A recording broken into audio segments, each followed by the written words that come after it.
নমস্কার বন্ধুরা, বিনিতাস কিচেনে সকলকে ওয়েলকাম। বন্ধুরা, আমি আবারও চলে এসেছি ইলিশের একটা রেসিপি নিয়ে। আজ আমি তোমাদেরকে তৈরি করে দেখাবো ইলিশের পাতুরি। দেখতেই পাচ্ছ, আমি ইলিশ মাছটাকে বটি দিয়ে কত সুন্দরভাবে মাছ ছাড়িয়ে নিচ্ছি। তোমরা চাইলে তোমরা বাজার থেকেও কাটিয়ে নিয়ে আসতে পারো, কিন্তু দেখো, আমাদের কি হয় জানো তো, আমাদের যেমন শিলপাটায় মশলা বেটে খাওয়া অভ্যাস, বটি দিয়ে কাটা অভ্যাস, আর এখন কর্মব্যস্ত জীবন, যেন তোমাদের যেমন সুবিধা হয় তোমরা সেইভাবে করে নেবে। আমি এখানে আমার প্রয়োজন মতো আমি মাছের টুকরোগুলো করে নিচ্ছি, ভালো করে আঁশ ছাড়িয়ে নিয়েছি। নিয়ে এবার আমি কিন্তু এই লেজাটাকে আমি করবো না, পাতুরিতে দেবো না। কেন জানো তো, লেজাতে না পাতুরি করতে গেলে না ঠিক মতো আসে না। অনেক সময় হয় কি, পাতাটা ছিঁড়ে যেতে পারে, সেই জন্য। আর দেখো, মাছের পিত্তটাকে আমি ভালো করে ফেলবো। আমি এই কারণে বাজার থেকে কাটিয়ে আনি না, কারণ অনেক সময় হয় কি, মাছের পিত্তটা ওরা গালিয়ে ফেলে, আর তখন না পুরো মাছের টেস্টটাই নষ্ট হয়ে যায়। এদিকে দেখো, আমি সাদা সর্ষে, মানে অল্প, খুব সামান্য একটু সাদা জিরে নিয়েছি, কালো সর্ষে নিয়েছি, আর 5টা মানে লাল কাঁচা লঙ্কা নিয়েছি। এটাকে আমি ভালো করে বাটবো। লাল কাঁচা লঙ্কা কেন নিয়েছি জানো তো, লালটা একটু কালারটা আসবে, আর কাঁচা লঙ্কার একটা ফ্লেভারও আসবে, সেই জন্য আমি এইগুলোকে খুব ভালো করে বাটবো। এবার যত সুন্দর বাটা হয় জানোই তো, তত টেস্ট, গ্রেভিতেও টেস্ট আসে, হজমও খুব সুন্দর হয়। আর আমি এই সর্ষের খোসাটাকে খুব ভালো করে আমি বেটে নেব। দেখো, এই যে লাল কাঁচা লঙ্কাটা দিয়েছি না, এটাতে না খুব সুন্দর কালার আসবে, গ্রেভিটা এত সুন্দর কালার আসবে না। আমি খুব ভালো করে সর্ষের খোসাটাকে বেটে নিচ্ছি। এবার তোমরা যেমন পারবে সেইভাবেই করবে, তবে এইভাবে করলে না অনেক সময় সর্ষের কোনো মানে তেতো ভাবই আসবে না। তোমরা করে দেখো, আমি খুব সুন্দর করে বেটে নিয়েছি। এদিকে আমি কলা পাতাগুলোকে একটু আগুনে সেঁকে নিচ্ছি, কেন জানো তো, কলা পাতাগুলো তাহলে নরম হবে, ফাটবে না। আমি যখন মাছ দিয়ে বসাবো না, তখন ফাটবে না। আমি মশলাটাকে, বাটা মশলা তুলে নিয়েছি, আর এখানে 2 চা চামচ আমি কাজু বাটা দিলাম।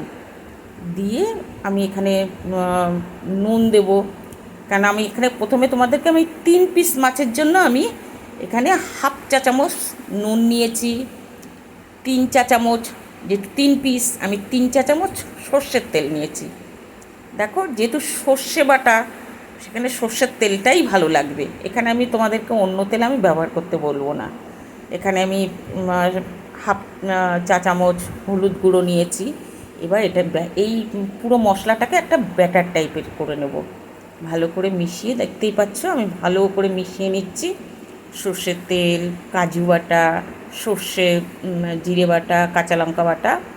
এবার মাছগুলোকে না আমি আগে নুন হলুদ একটু মাখিয়ে রেখেছিলাম, এবার এই গ্রেভির মধ্যে চুবিয়ে ভালো করে মেশাবো, গ্রেভিটাকে ভরবো। দেখো গ্রেভিটা, আর ভালো করে দেখো কলা পাতা আমি কোনভাবে আমি দিচ্ছি, কিভাবে আমি দিচ্ছি, ভালো করে দেখো। তোমরাও এইভাবে বসাবে। আমি প্রথমে তোমাদেরকে দেখিয়ে দিলাম, ওই প্রথমবারে ওইভাবে তোমরা বসাবে না, এইভাবে বসাবে। আর ওপরে একটা কাঁচা লঙ্কা দিয়ে দেবে, কারোর যদি ঝাল প্রয়োজন হয় সে ওটা মেখে দিয়ে খেতে পারবে। এবার দেখো আমি কিভাবে ভাজ করছি, তোমরা ভালো করে দেখো। একটুও ফাটবেও না, যেহেতু আমি সেঁকে নিয়েছি, ফাটবে না, ছিঁড়বে না। এবার তোমাদের দেখার সুবিধার জন্য না আমি এটাকে একটু সুতো দিয়ে বেঁধে দিচ্ছি। এটা সুতো দিয়ে না বাঁধলেও হয়, কিন্তু তোমাদের দেখার সুবিধার জন্য আমি একটু, বা তোমাদের করতে সুবিধা হবে সেই জন্য আমি সুতো দিয়ে বেঁধে তোমাদেরকে আমি দেখিয়ে দিচ্ছি যে কীভাবে তোমরা বাঁধবে। দেখো, আমি এইভাবে 3 পিস মাছ আমি এইভাবে বেঁধে নিয়েছি, গ্রেভি মাখিয়ে। এবার দেখো, ননস্টিক ফ্রাইং প্যানে আমি কোনো তেল কিচ্ছু দিইনি, আমি আগে হাই হিটে প্যানটাকে গরম করে নিয়েছি। নিয়ে এবার গ্যাসটাকে সিমে করে দিয়ে ঢাকা দিয়ে রাখবো, আর মাঝে মাঝে একটু ঢাকা খুলে উল্টে পাল্টে দেবো। দেখো, দেখতেই পাচ্ছ আমি উল্টে দিচ্ছি। পাতা ছিঁড়বেও না, ভাঙবেও না, কিচ্ছু হবে না। কিন্তু যখন মাছটা সেদ্ধ হয়ে আসবে, পাতাও, কাঁচা পাতাটাও থাকবে না, তখন দেখবে আপনা থেকেই ভিতর থেকে তেল ছেড়ে বেরিয়ে আসবে।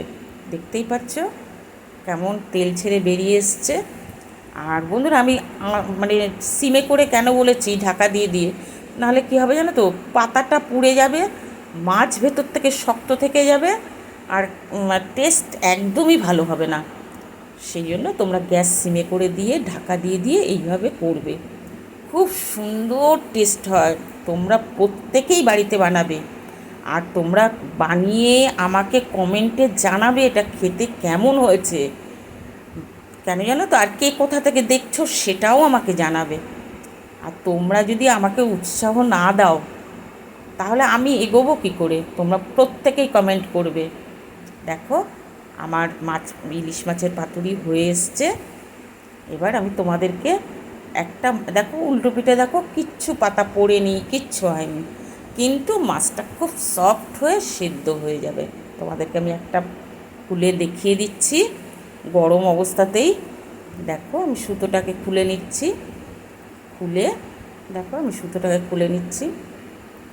খুলে এবার আমি পাতাটাও ছাড়িয়ে নিচ্ছি। দেখো খুব সুন্দর, যেমনি টেস্ট হবে তেমনি ফ্লেভার, মানে আর মাছটা কত সফট হয় জানো। দেখো খুব গরম, আমি তোমাদেরকে একটুখানি ভেঙে দেখাচ্ছি, মাছটা এত সফট হয়। তোমরা ভালো থেকো, সুস্থ থেকো, তোমরা আমাকে উৎসাহ দিও, আরও বেশি বেশি করে কমেন্ট করো।